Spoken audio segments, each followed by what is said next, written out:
Mes parents ont annoncé que le mois prochain, tout le monde partait aux Maldives. J'ai demandé « À quelle heure est le départ ?» Ma mère a répondu « Tu n'es pas incluse. Je n'ai jamais vu venir ça. » Je suis allée chez mes parents, comme d'habitude, pour un déjeuner tranquille. L'ambiance était calme, un peu comme à chaque fois. On discutait de tout et de rien, surtout des petites anecdotes de la famille, jusqu'à ce qu'ils lancent une annonce qui allait tout changer. Ma mère, avec un grand sourire, nous dit « Le mois prochain, on part tous aux Maldives pour des vacances. » Tous. Elle a ajouté ça comme si c'était une nouvelle excitante, mais moi, je ne l'ai pas du tout pris comme ça. Je n'ai même pas eu le temps de réagir, j'ai juste demandé, un peu naïvement, « À quelle heure est le départ ?» Je pensais qu'on allait parler des préparatifs, ou peut-être des activités, mais non. Ma mère m'a regardée d'un air glacial, et elle m'a dit d'un ton sec « Tu n'es pas incluse. » J'ai cru que j'avais mal entendu. Je me suis figée sur place. Qu'est-ce que ça voulait dire? Pourquoi? Comment ça se fait que je n'étais pas incluse? Et là, en la regardant dans les yeux, je me suis rendu compte que c'était une réponse définitive. C'était pas une blague. Je n'ai pas répondu tout de suite. Je n'avais pas les mots. J'ai regardé mon père, espérant qu'il interviendrait. Mais non, rien. Il s'est contenté de hausser les épaules, comme si c'était une évidence. À ce moment-là, je suis passée par un tas d'émotions. La confusion d'abord, et puis l'incompréhension. Mais ça s'est vite transformé en colère. Pourquoi, après tout ce que j'ai fait pour eux, est-ce que je n'ai pas le droit de participer à ce voyage? Je suis leur fille, non? Et pourtant, c'était comme si ma présence ne comptait pas. Ma mère m'a dit que ce voyage était réservé à ceux qui avaient une vie équilibrée, et que je n'étais pas prête à partir avec eux. Je n'ai même pas compris ce qu'elle voulait dire par là. J'ai toujours été là pour eux. J'ai mis mes rêves de côté pour m'occuper de tout, de ma mère quand elle était malade, de mon père quand il était à l'hôpital. Et là, c'était comme si tout ça n'avait aucune valeur. Je n'avais pas le droit de faire partie de la famille pour un simple voyage. Je suis rentrée chez moi ce jour-là, le cœur lourd. Je n'arrivais pas à digérer cette phrase « Tu n'es pas incluse ». Mais plus j'y pensais, plus une question me revenait en tête. Pourquoi? Pourquoi m'ont-ils exclue de cette manière? Je sentais que je venais de franchir un point de non-retour. Ce n'était pas qu'un simple voyage. C'était un message. Un message qui me disait que, quoi que je fasse, ma place dans cette famille serait toujours incertaine. Et ça m'a donné un sentiment de vide, de trahison. Mais je savais qu'une chose était claire. Tout allait changer. Je n'ai pas su comment réagir pendant les premières heures. Je me suis enfermée dans ma chambre, à réfléchir à tout ce qui venait de se passer. Ce silence lourd qui régnait après l'annonce de mes parents, je n'arrivais pas à m'en débarrasser. Tout ce que je voyais devant moi, c'était cette scène de déjeuner, avec mes parents assis là, si sereins, si tranquilles, comme si tout était normal, comme si je n'étais pas là à chercher des réponses. La soirée est arrivée et, comme à mon habitude, j'ai tenté de faire bonne figure. Mais il n'y avait pas de place pour la normalité. Je n'arrêtais pas de repenser à cette phrase. « Tu n'es pas incluse ». Chaque fois que je fermais les yeux, elle résonnait dans ma tête comme un écho insupportable. Qu'est-ce qu'il voulait dire par là? Le lendemain, j'ai essayé d'en parler à ma mère, pensant qu'elle finirait par comprendre que son silence et sa réponse brève n'étaient pas acceptables. Mais elle n'a rien voulu entendre. Elle m'a juste lancé un regard froid, comme si toute cette histoire n'était qu'un détail insignifiant. « Ce n'est pas le moment », m'a-t-elle dit. C'était tout. Elle n'a même pas pris le temps d'expliquer. Mon père, lui, s'est juste contenté de marmonner qu'il avait d'autres préoccupations et qu'il fallait passer à autre chose. Cette distance qu'il mettait entre nous m'agressait de plus en plus. Et moi, j'étais là, perdue, comme une étrangère dans ma propre famille. Je n'arrivais pas à comprendre ce qui se passait. Est-ce qu'il m'avait toujours vue comme ça? Comme une personne à qui on pourrait retirer tout simplement sa place dans les moments importants? C'était une sensation déchirante, cette impression d'être un second choix. En plus de cela, le fait qu'ils partent aux Maldives ajoutait une couche d'humiliation supplémentaire. Ce n'était pas un simple voyage, non, c'était le voyage, celui que tout le monde attendait. La célébration d'une famille unie, heureuse, partie se ressourcer sur une île paradisiaque, pendant que je serais là, seule, à regarder la mer sur mon téléphone. Je n'ai pas supporté l'idée de les voir se préparer à partir. Leurs discussions incessantes sur les préparatifs, les hôtels, les plages, la météo. Tout ça, c'était comme une gifle chaque fois que j'entendais le mot « Maldives ». Mais ce qui m'a vraiment fait péter un câble, c'est lorsque ma mère a commencé à acheter des souvenirs pour tout le monde. sauf pour moi. Elle m'a regardé, un air gêné, mais n'a rien dit. J'ai vu dans ses yeux qu'elle savait que quelque chose clochait, mais elle n'a pas bougé. Le déni dans lequel il vivait, comme si cette exclusion n'avait aucune importance, m'a glacée. J'ai tenté de jouer la carte de l'humour pour alléger l'atmosphère, mais ça n'a fait qu'aggraver les choses. Je leur ai dit qu'au moins, je pourrais profiter d'un silence absolu pendant qu'ils étaient tous à l'autre bout du monde. Ma mère m'a répondu sans sourire qu'elle espérait que ce silence m'apporterait de la paix intérieure. Quel était donc ce paradoxe?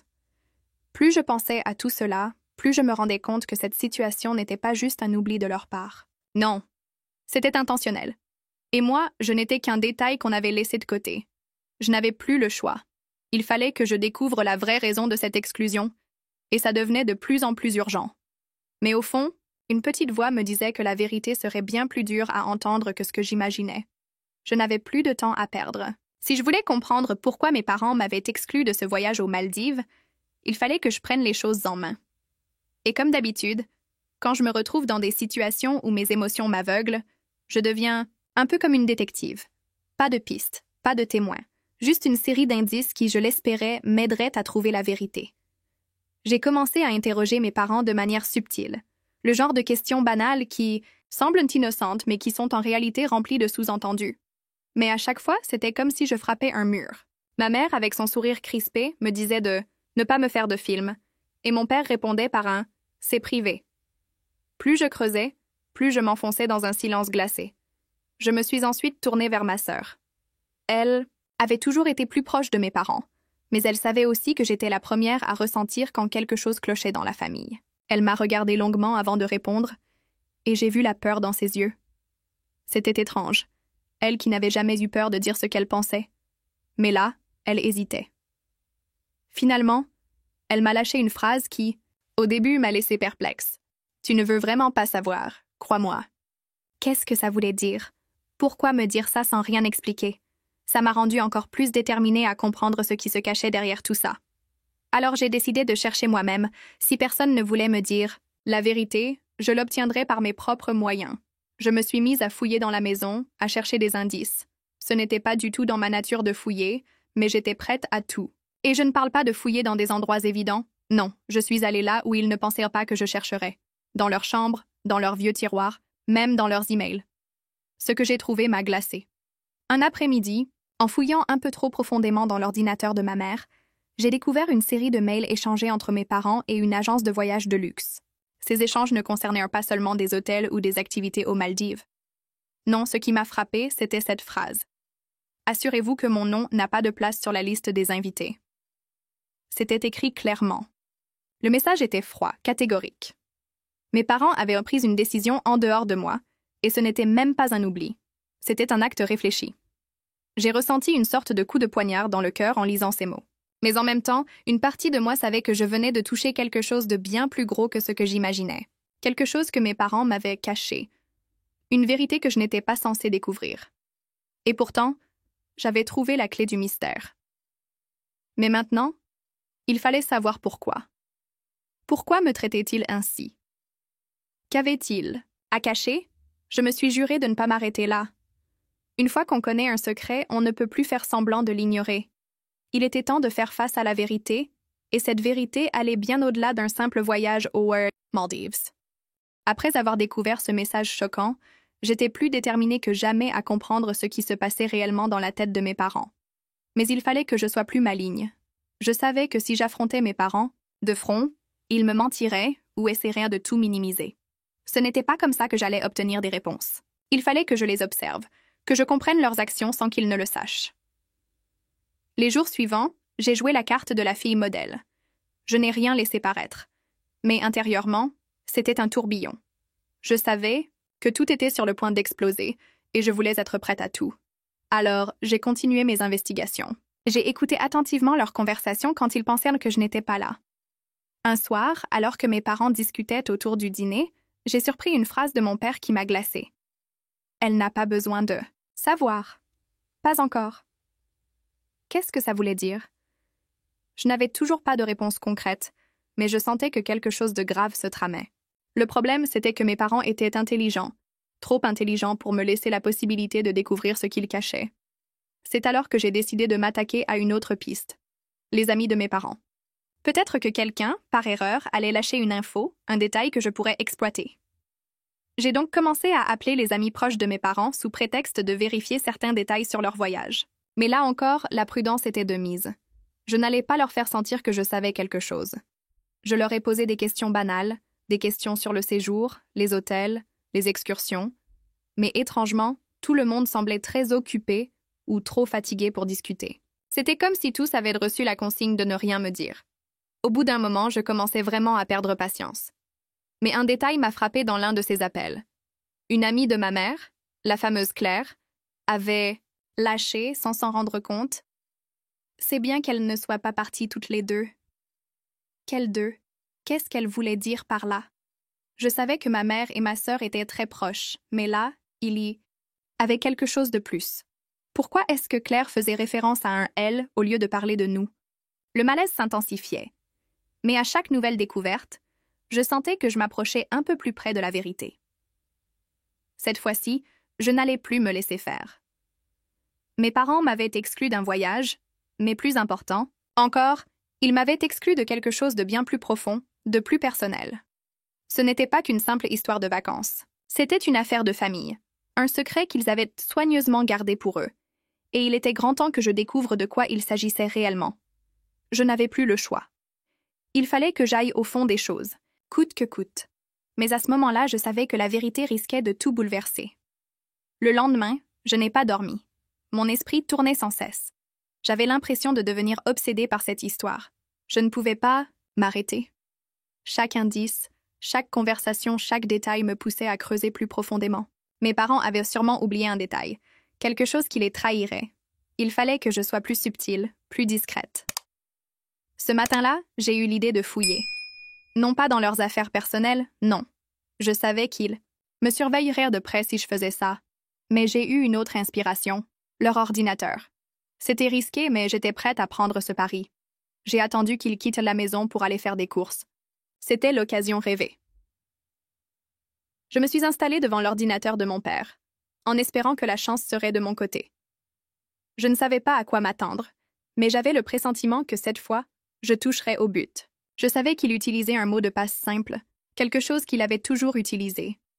J'ai réussi à le déverrouiller en quelques secondes. À l'écran, un tas de dossiers professionnels, de mails, rien de bien intéressant au premier coup d'œil. Mais alors que je me disais que j'allais bientôt devoir partir, un fichier nommé « Projet Maldives » a attiré mon attention. Un simple fichier Excel. Le cœur battant, j'ai ouvert le document. À première vue, ça ressemblait à un plan de voyage. Mais en y regardant de plus près, les dates, les destinations et surtout les participants m'ont sauté aux yeux. Ce fichier, ce n'était pas juste un simple itinéraire de vacances. C'était une liste de noms, des lieux secrets et des instructions qui ne semblaient ne concerner que certaines personnes. Mes parents étaient sur le point de partir en voyage, mais ce n'était pas un simple voyage familial. Et là, j'ai compris. Ce projet avait un nom bien précis. Discrétion maximale. L'horreur m'a envahi. Ce n'était pas un simple voyage aux Maldives. C'était une mission. Ils n'allaient pas juste passer du temps au bord de la mer. Ils avaient organisé quelque chose de bien plus complexe. Et je n'étais pas censée être au courant. Je savais que je tenais quelque chose de crucial. Dans ce document, il y avait des instructions précises sur des rendez-vous secrets, des contacts dans des hôtels spécifiques et des discussions à ne pas avoir avec moi. Mais ce n'était pas tout.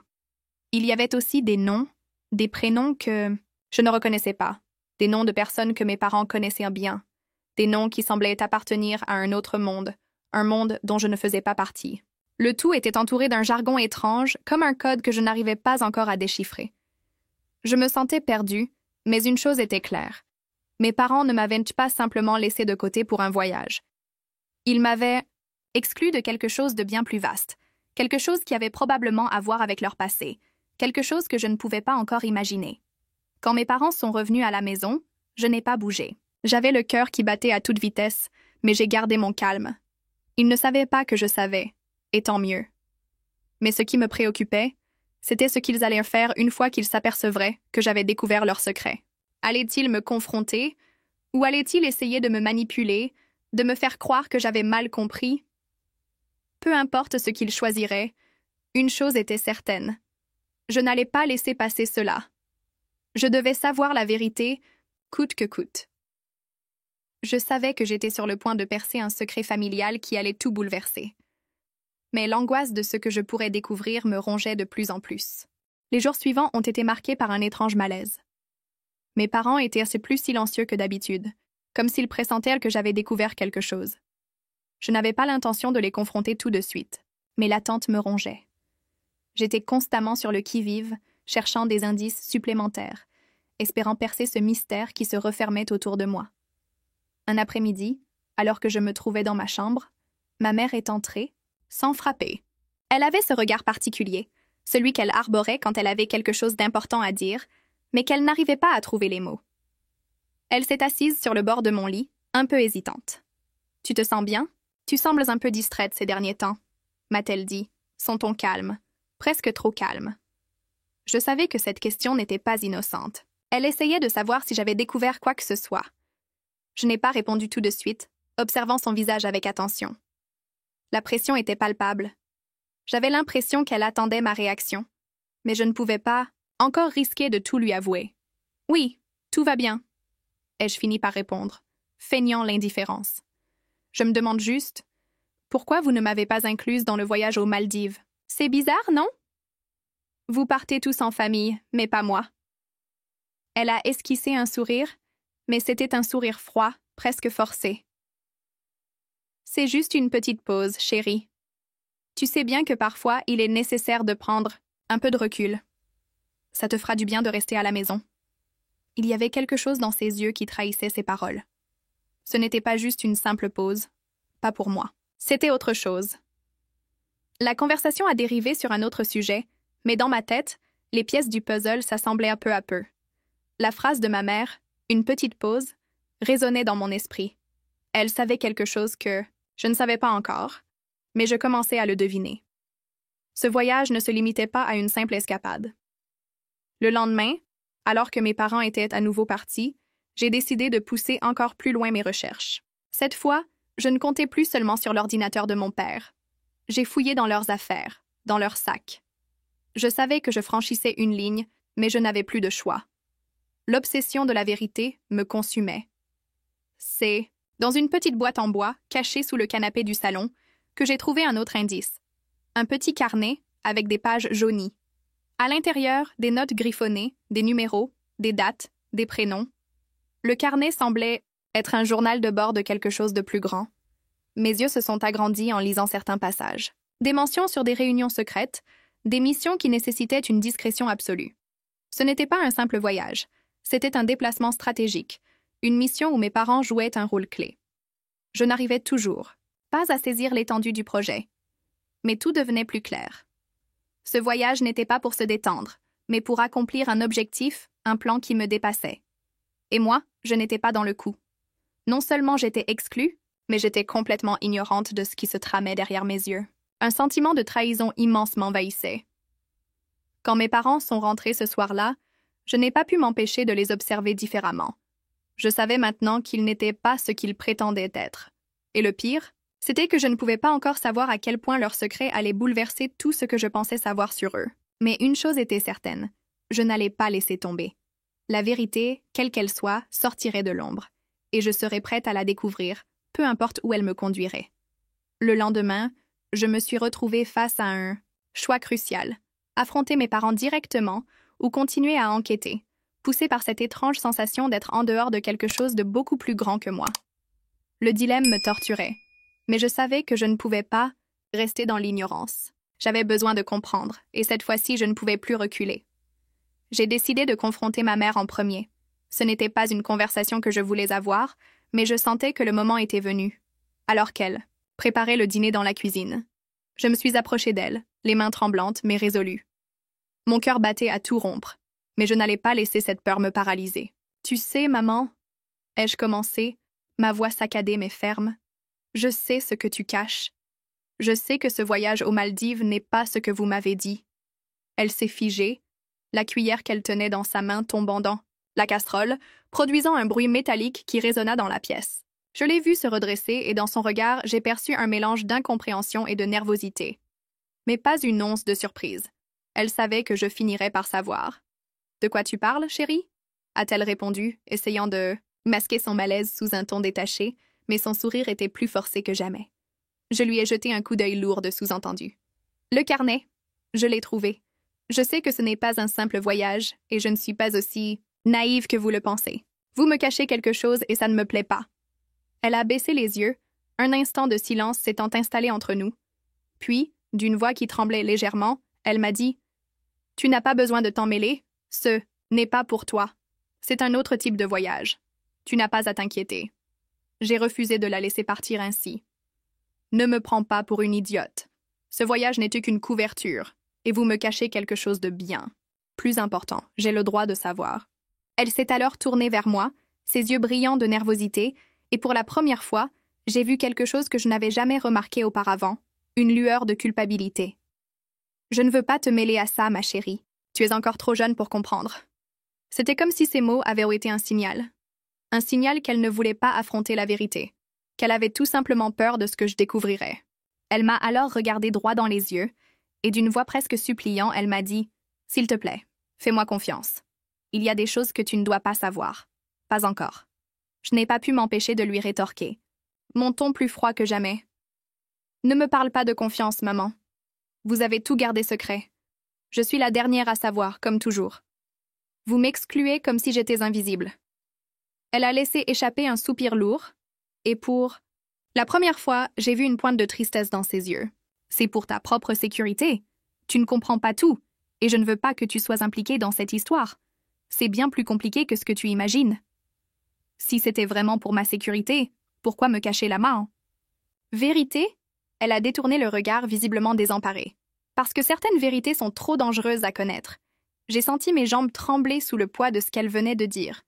Trop dangereuse pour moi? Ou pour vous? Elle m'a regardé une dernière fois avant de sortir précipitamment de la cuisine, me laissant seule dans l'espace qui semblait soudainement beaucoup trop vaste pour ma compréhension. L'angoisse que je ressentais, le poids de cette vérité, partielle, me paralysait. Mais il n'était plus question de reculer. Ce secret allait éclater, quoi qu'il en coûte. Après ma confrontation avec ma mère, un vent de confusion soufflait dans ma tête. Les mots de ma mère tournaient en boucle. « C'est pour ta propre sécurité. » Je n'avais aucune idée de ce qu'elle voulait dire. Sécurité de quoi? Pourquoi ce voyage aux Maldives? Et pourquoi m'exclure ainsi? Il y avait un secret bien plus grand derrière tout ça. Et je sentais que j'étais sur le point de découvrir quelque chose qui changerait tout. Le lendemain, j'ai pris la décision de ne plus dépendre des informations de ma mère. Je devais agir seule. Il fallait que je fouille plus loin, que je m'infiltre dans leurs affaires et que je mette tout ça à jour, peu importe ce que cela me coûterait. Je n'avais plus de place pour l'incertitude ou l'ignorance. C'était ma dernière chance de comprendre ce qui se passait réellement. Ce matin-là, j'ai attendu que mes parents quittent la maison pour faire mes recherches. Mon cœur battait fort dans ma poitrine, mais je savais que c'était maintenant ou jamais. J'ai commencé par le bureau de mon père, où il passait souvent des heures plongé dans des documents mystérieux. Il avait toujours cette pile de papier qu'il semblait manipuler avec une prudence particulière, comme s'il cachait quelque chose d'essentiel. Je fouillais rapidement, jetant un œil à tout ce qui m'entourait. Factures, lettres, dossiers, en vrac. Mais c'est une petite boîte métallique, dissimulée au fond du tiroir, qui attira mon attention. Un frisson parcourut mon corps. Je l'ouvris prudemment. À l'intérieur, il y avait plusieurs papiers jaunis, des photos anciennes, et un carnet en cuir noir qui semblait avoir vécu des années. Mon intuition me disait que c'était la clé de tout ce mystère. Je l'ouvris lentement, m'attendant à ce qu'un flot d'informations me tombe dessus, mais ce n'était pas ce qui arriva. À la place, les premières pages étaient recouvertes de notes cryptiques, de dessins et de symboles que je ne comprenais pas. C'était un mélange étrange de chiffres, de mots en langues étrangères, et de références à des lieux et des événements inconnus. Mon cœur battait à tout rompre alors que je tournais chaque page, chaque mot, dans l'espoir de trouver une piste concrète. C'est sur une des pages suivantes que je suis tombée. Sur une carte des Maldives. Mais ce n'était pas la carte touristique classique. C'était une carte déformée, avec des annotations, des endroits marqués en rouge et des symboles étranges qui semblaient pointer vers un endroit précis. L'endroit marqué avait un nom. Le site Z. Rien que ce nom me donnait un sentiment étrange, presque une inquiétude palpable. Mais je n'avais pas le temps de tergiverser. Tout ce que je savais, c'est que cette carte allait me mener à quelque chose de bien plus vaste que ce que j'avais imaginé. Je refermai le carnet avec précaution, mon esprit en ébullition. Qu'est-ce que le site Z pouvait bien signifier? Pourquoi était-il si secret? Je savais que cette carte était une piste, mais il me manquait encore des réponses. Une chose était claire, mes parents m'avaient caché quelque chose de très dangereux, quelque chose qui dépassait largement ce que je pensais. Le voyage aux Maldives n'était qu'une couverture, et je n'étais plus une simple spectatrice. Maintenant, je faisais partie de l'histoire. Avec le carnet en main, je me dirigeais précipitamment vers la porte. Il était temps de découvrir la vérité, même si cela signifiait entrer dans un monde dont je ne savais rien. Et je le savais. Une fois que j'aurais mis le pied dedans, il n'y aurait pas de retour en arrière. Le lendemain, je n'ai pas eu le temps de me poser des questions. Après avoir trouvé cette carte, tout s'était accéléré dans ma tête. Il fallait que je sache ce que signifiait le site Z et pourquoi il était lié à ce voyage aux Maldives. Mais je savais que je ne pouvais pas y aller seule. Si mes parents avaient tout caché, c'était qu'il y avait un danger. Un danger qui pouvait me coûter cher si je m'aventurais trop loin. Pourtant, je n'étais plus prête à reculer. Le plan était simple. J'allais suivre la carte discrètement et découvrir le fameux site Z, avant que mes parents n'aient le temps de me mettre à l'écart. Mais je devais m'assurer que personne ne me soupçonnerait. Ils ne pouvaient pas savoir que j'avais découvert ce carnet. J'avais donc besoin d'une couverture. Je savais exactement où aller. Un vieux magasin de cartes et de documents anciens en ville. C'était le seul endroit où je pourrais obtenir des informations sur les lieux exotiques des Maldives, et il fallait que je sois prête à tout pour comprendre ce que site Z signifiait. J'avais bien conscience que ce n'était pas un lieu touristique classique, mais plutôt un endroit bien plus énigmatique. Dans la boutique, l'air sentait le vieux papier et la poussière. L'endroit était presque désert, ce qui était parfait pour moi. Le propriétaire, un homme âgé avec des lunettes rondes, me regarda d'un air curieux, mais je n'avais pas le temps de perdre des minutes à parler. Je me dirigeais directement vers les étagères, feuilletant des livres sur les Maldives, cherchant quelque chose qui pouvait m'éclairer. Au fond de la boutique, je trouvais un étagère qui semblait à peine utilisée. Derrière les livres sur les plages et les récifs, je repérais une série de vieux carnets qui ne semblaient ne pas être des guides touristiques classiques. Je les sortis un à un et commençai à les feuilleter rapidement. Mon cœur s'emballa quand je tombais sur un carnet qui ressemblait étrangement à celui de mon père. Un carnet d'aventures anciennes, avec des croquis de paysages maldiviens, mais certains endroits marqués étaient inconnus. Une petite note à la fin du carnet disait simplement « Le site Z est un lieu interdit. Ne jamais y aller. » Mon sang se glaça. Non seulement mes parents étaient impliqués dans quelque chose d'interdit, mais il existait des avertissements, des interdictions formelles concernant cet endroit.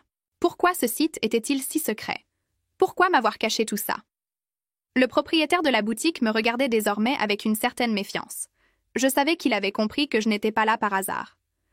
Je le remerciais, brièvement, payais le carnet et quittais le magasin avec un lourd poids sur les épaules.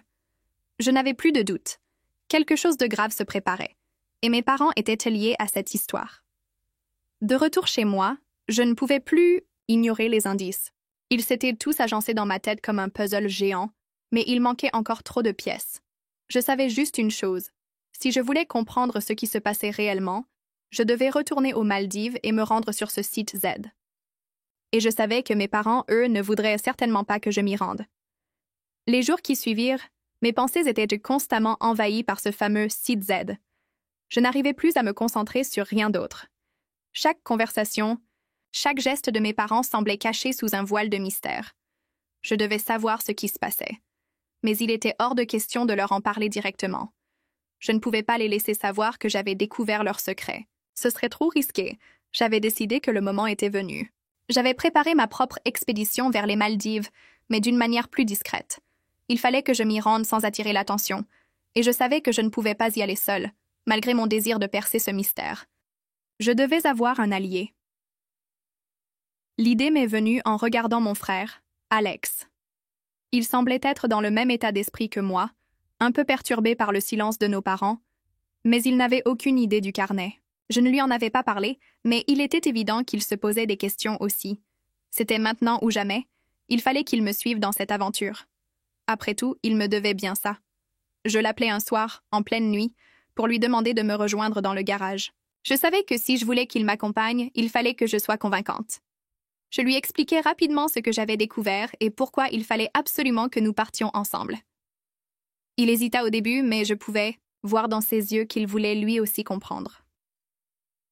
Le lendemain, nous fîmes des recherches et réservâmes 2 billets pour les Maldives en cachette. Pas question de laisser nos parents se douter de quoi que ce soit. Nous étions sur le point de partir à l'aventure, mais je sentais au fond de moi que cela allait être bien plus dangereux que ce que j'avais imaginé.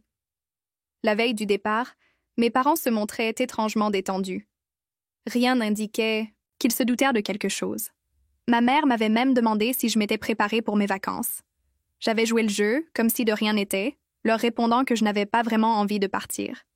Mais plus je me préparais, plus je me rendais compte que cette aventure n'allait pas être comme celle que l'on imagine. Ce que je cherchais, ce n'était pas simplement un lieu isolé sur une carte, c'était une vérité que mes parents semblaient prêts à tout pour cacher. Le matin du départ, nous nous faufilâmes discrètement vers l'aéroport. Mais je pouvais déjà sentir une tension étrange dans l'air. Ce n'était pas seulement la nervosité d'un secret bien gardé, c'était plus profond. Quelque chose ne tournait pas rond.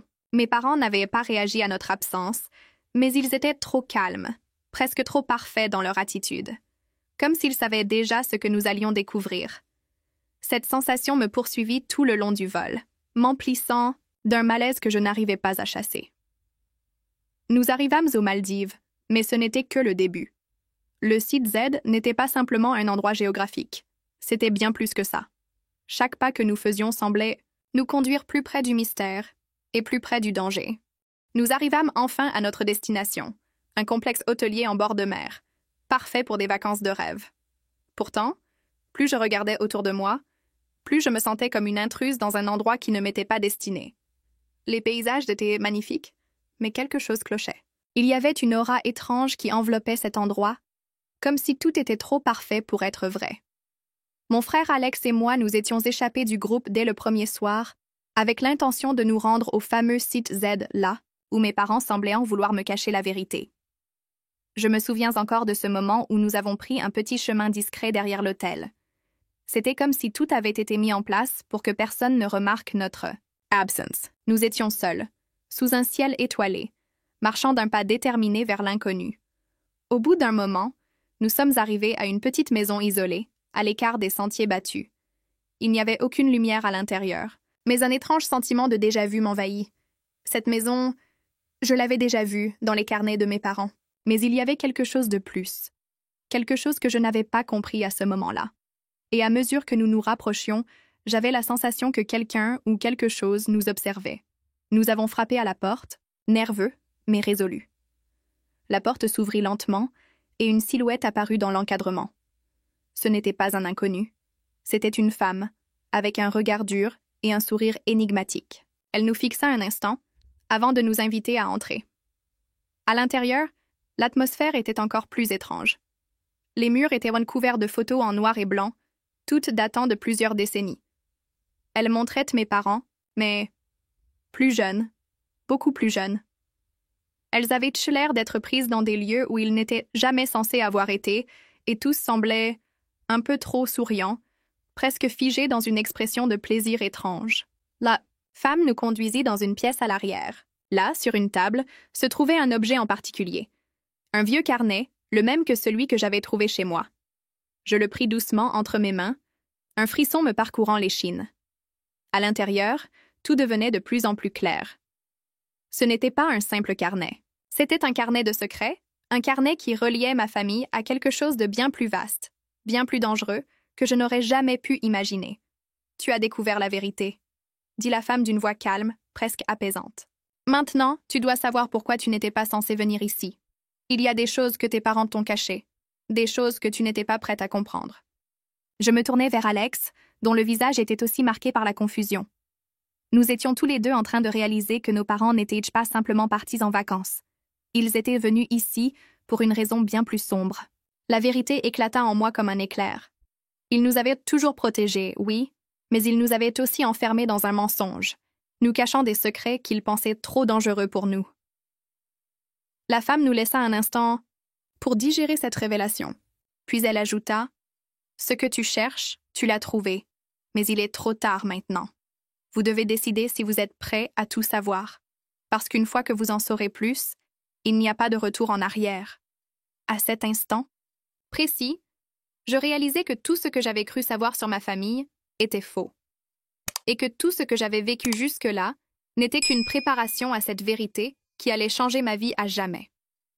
La lumière du matin filtrait, à peine à travers les rideaux, lorsque nous avons quitté la maison. Le carnet restait entre mes mains, mais il était désormais plus lourd que jamais. Il ne s'agissait plus simplement de découvertes mystérieuses ou de secrets familiaux. Non, ce carnet était un pont entre un passé oublié et un avenir incertain, un avenir qui se jouait à cet instant entre mes mains. Alex et moi nous étions assis dans un café discret près de la plage, silencieux. Les vagues se brisaient sur le sable, mais aucune de leurs ondulations n'arrivait à apaiser la tempête dans ma tête. Qu'allions-nous faire maintenant? Nous savions que la vérité était au bout du chemin, mais la question persistait. Est-ce que nous étions prêts à en affronter les conséquences? Je tournais les pages du carnet, et chaque mot écrit semblait m'enfoncer un peu plus dans ce que mes parents avaient caché. Ils parlaient de pactes, de promesses faites à des entités puissantes, des sacrifices à venir. Tout cela semblait impossible, comme une histoire de film d'horreur, et pourtant, tout cela avait un lien direct avec ma famille. Et ce lien, je le portais en moi, de manière plus profonde que je ne l'aurais cru. Les secrets qu'ils m'avaient cachés ne concernaient pas seulement des événements passés. Non. Ils affectaient aussi le présent, et plus encore, l'avenir de notre famille. Ce qu'ils avaient bâti au fil des années pour nous protéger, c'était en réalité une prison, une barrière invisible censée nous préserver de forces que nous ne pouvions comprendre. « Il faut qu'on les confronte », murmura Alex, brisant le silence. Ces mots, simples mais lourds de sens, résonnèrent dans ma tête. C'était la seule option qui nous restait. Nous n'avions plus le choix. Tout ce que nous avions découvert ne pouvait rester dans l'ombre. Nos parents nous avaient protégés, mais ils avaient aussi pris des décisions qui allaient bien au-delà de ce que nous pouvions imaginer. Nous nous sommes rendus à l'hôtel, là où tout avait commencé, les pieds dans le sable, l'esprit en proie à des pensées contradictoires. En arrivant dans la grande suite de mes parents, j'ai eu un vertige. C'était la première fois que je les voyais sous cet angle, non pas comme mes parents aimants, mais comme des acteurs d'une pièce complexe, où le rôle qu'ils avaient joué durant toute ma vie n'était qu'une mascarade. Leurs sourires, leurs gestes affectueux, tout cela était tellement calculé, tellement maîtrisé. Lorsqu'ils sont entrés dans la pièce, leurs visages se sont figés en voyant le carnet entre mes mains. Ce n'était plus un simple objet, c'était un symbole de la vérité qu'ils ne pouvaient plus cacher. « Tu as vu ce qu'il y a dedans », dit ma mère d'une voix faible, presque brisée. « Il est trop tard maintenant. Tu n'es pas censé savoir tout ça. » Je la fixais sans détourner les yeux. Je n'étais plus une enfant naïve, ignorant tout. Des sacrifices et des pactes qui avaient façonné ma famille. « Pourquoi nous l'avoir caché ?» demandai-je, la colère et la déception se mêlant dans ma voix. Mon père s'avança, les sourcils froncés. « Parce qu'il est trop tard pour revenir en arrière. Ce que vous ne comprenez pas, c'est que si nous vous l'avions dit, vous n'auriez jamais été prêt à gérer les conséquences. Mais c'était déjà trop. Le voile était tombé. Je savais désormais que le destin de ma famille était scellé depuis longtemps et que mes parents étaient pris dans des forces bien plus puissantes qu'ils ne pouvaient contrôler. Le prix qu'ils avaient payé pour nous protéger de cette vérité était lourd, mais je ne pouvais plus ignorer ce qui se cachait derrière ce mystère. « Alors, que devons-nous faire maintenant ?» demandai-je, la voix tremblante mais résolue. « Quel est notre rôle dans tout ça ?» La réponse de mes parents arriva dans un souffle, pleine de gravité. « Vous avez déjà choisi en venant ici. Le secret que vous avez découvert vous lie à nous, et il est trop tard pour faire demi-tour. »